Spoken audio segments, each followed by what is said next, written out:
At the stroke of the midnight hour, when the world sleeps, India will awake to life and freedom. Independence Day marks the end of British rule in 1947 and the establishment of a free and independent Indian nation. British rule in India began in 1757 following the British victory at the Battle of Plassey. The East India Company ruled India for 100 years, thereafter replaced by direct British rule.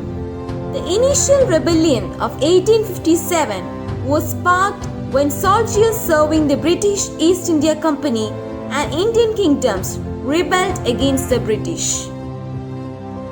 The specific reason that triggered the 1857 rebellion was rumored use of cow and pig fat in Enfield rifle cartridges. Soldiers had to break the cartridges with their teeth before loading them into their rifles. So, if there was cow and pig fat, it would be offensive to Hindu and Muslim soldiers. In February 1857, sepoys refused to use the new cartridges. The rebellion was the result of decades of ethnic and cultural differences between Indian soldiers and the British officers. Dalhousie's policy of annexation, the doctrine of lapse, and the projected removal of the descendants of the great Mughal from their ancestral palace to the Qutb near Delhi also angered some people. In March 1857, Mangal Pandey, a soldier of the 34th Native Infantry, attacked his British sergeant and wounded an adjutant. Mangal Pandey was hanged on 7th April. On 11th May, the sepoys reached Delhi and were joined by other Indians. The Red Fort, the residence of the last Mughal Emperor Bahadur, was attacked and captured by the sepoys. They demanded to reclaim his throne. He was reluctant at first, but eventually agreed to the demands and became the leader of the rebellion. Some notable leaders were Nana Sahib, Tantiya Topi, Azimullah Khan, and Rani Lakshmi Bhai. The last significant battle was fought in Gwalior on 20th June 1858. It was during this battle that Rani Lakshmi Bhai was killed. There isn't any Indian who wouldn't have grown up listening to Subhadra Kumari Chauhan's famous poem Jhansi Ki Rani. Her stories of valor and incorrigible resistance against the British still continue to fill everyone's heart with immense pride and gratitude. Rani Lakshmi Bhai bravely protected Jhansi for 7 days. Sporadic fighting continued till 1859, but most of the rebels were subdued. The War of 1857 was a major turning point. Viceroy was appointed to represent the crown. Influences of socio-religious groups, especially in a nation where religion plays a vital role, cannot be undermined. The Arya Samaj was an important Hindu organization which sought to reform Hindu society of social evils. Swami Dayananda Saraswati's work was important in increasing an attitude of self-awareness. Rajaram Mohan Roy's Brahmo Samaj helped fighting evils like sati, dowry, ignorance and illiteracy. The work men like Swami Vivekananda, Ramakrishna Paramhamsa, Sri Aurobindo, Subramanya Bharati, Bankim Chandra Chatterjee, Said Ahmed Khan, Rabindranath Tagore and Dadabhai Nehru spread the passion for regeneration and freedom. Lokmanya Tilak's words, Swaraj is my birthright and I shall have it, became the source of inspiration for Indians. By 1900, although the Congress had emerged as an all-India political organization, its achievement was undermined by its singular failure to attract Muslims, who felt that their representation in government service was inadequate. Sir Syed Ahmad Khan launched a movement for Muslim regeneration that culminated in the founding in 1875 of the Mohammedan Anglo-Oriental College at Aligarh, Uttar Pradesh. Its objective was to educate wealthy students by emphasizing the compatibility of Islam with modern Western knowledge. In 1905, Lord Curzon, the Viceroy and Governor General, ordered the partition of the province of Bengal. The partition created two provinces, Eastern Bengal and Assam with its capital at Dhaka, and West Bengal with its capital at Kolkata. Not only had the government failed to consult Indian public opinion, but the action appeared to reflect the British resolve to divide and rule. Widespread agitation ensued in the streets, and the press and the Congress advocated boycotting British products under the banner of Swadeshi. During this period, nationalist poet Rabindranath Tagore penned and composed a song, "The Soil of Bengal, the Water of Bengal be hallowed," and himself led people to the streets singing the song and tying Rakhi on each other's wrists.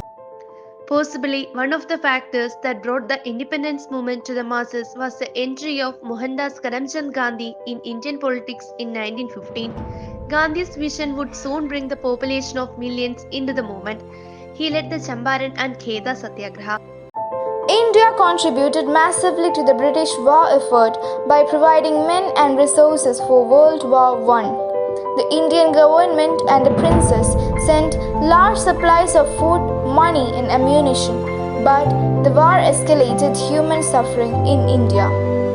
The Rowlatt Act of 1919, also known as the Black Act, vested the Viceroy's government with extraordinary powers to quell sedition by silencing the press and detaining political activists without trial. In protest, a nationwide hartal was called. The agitation unleashed by the acts culminated on 13th April 1990 in the Amritsar massacre in Amritsar, Punjab. The British military commander General Dyer ordered his soldiers to fire into an unarmed crowd of some 10,000 people assembled at Jallianwala Bagh without prior knowledge of the imposition of martial law. A total of 1,650 rounds were fired, killing 379 people. In 1920, the Congress was reorganized and given a new constitution, whose goal was Swaraj. Membership in the party was open to anyone prepared to pay a token fee. The Mappala Rebellion occurred in 1921. It was a British Muslim and Hindu Muslim conflict in Kerala. The reasons for the Mappala Rebellion are rooted in disaffection with British governance. Events following the Khilafat movement helped organize Mappalas. A rumor spread amongst the Mappalas that the British rule had ended and the Islamic Caliphate had been re-established at Delhi. On August 20, the first incident of the rebellion occurred at Tirurangadi, when the district magistrate of Calicut, with the help of troops, attempted to arrest a few Mappala leaders. According to official records, the government lost 43 troops with 126 wounded, while the Mappalas lost 3,000. On 4th February 1922, police opened fire on a large group of protesters participating in the non-cooperation movement. In retaliation, the demonstrators attacked and set fire to a police station, killing all of its occupants. The incident led to the death of 3 civilians and 23 policemen. Mahatma Gandhi, who was strictly against violence, halted the non-cooperation movement on the national level on 12th February 1922 as a direct result of this incident. Gandhi was imprisoned in 1922 for 6 years. On his release from prison, he settled the Sabarmati Ashram in Ahmedabad on the banks of river Sabarmati, established the newspaper Young India, and inaugurated a series of reforms aimed at the socially disadvantaged within Hindu society, the rural poor and the untouchables. The Simon Commission arrived British India in 1928 to study constitutional reform in Britain's largest and most important position. The Commission's report was published in 1930. There was no single Indian member in the Commission. The angry crowd welcomed them with slogans, "Simon, go back." Following the rejection of the recommendations of the Simon Commission by Indians, an all-party conference was held at Bombay in May 1928. The conference appointed a drafting committee under Motilal Nehru to draw up a constitution for India.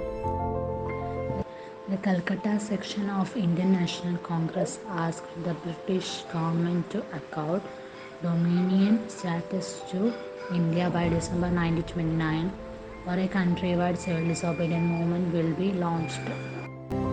The Indian National Congress and its historic Lahore session in December 1929 under the presidency of Jawaharlal Nehru adopted a resolution to gain complete independence from the British. It was decided that 26 January 1930 should be observed all over India as the Purna Swaraj Day. Gandhi emerged from his long seclusion by undertaking his most famous campaign, a march of about 400 kilometers from his commune in Ahmedabad to Dundee on the coast of Gujarat between 12th March and 6th April 1930. The march is usually known as the Dundee March or the Salt Satyagraha. At Dundee, in protest against British taxes on salt, he and thousands of followers broke the law by making their own salt from seawater. In March of 1931, the Gandhi-Irwin Pact was signed and the government agreed to set all political prisoners free.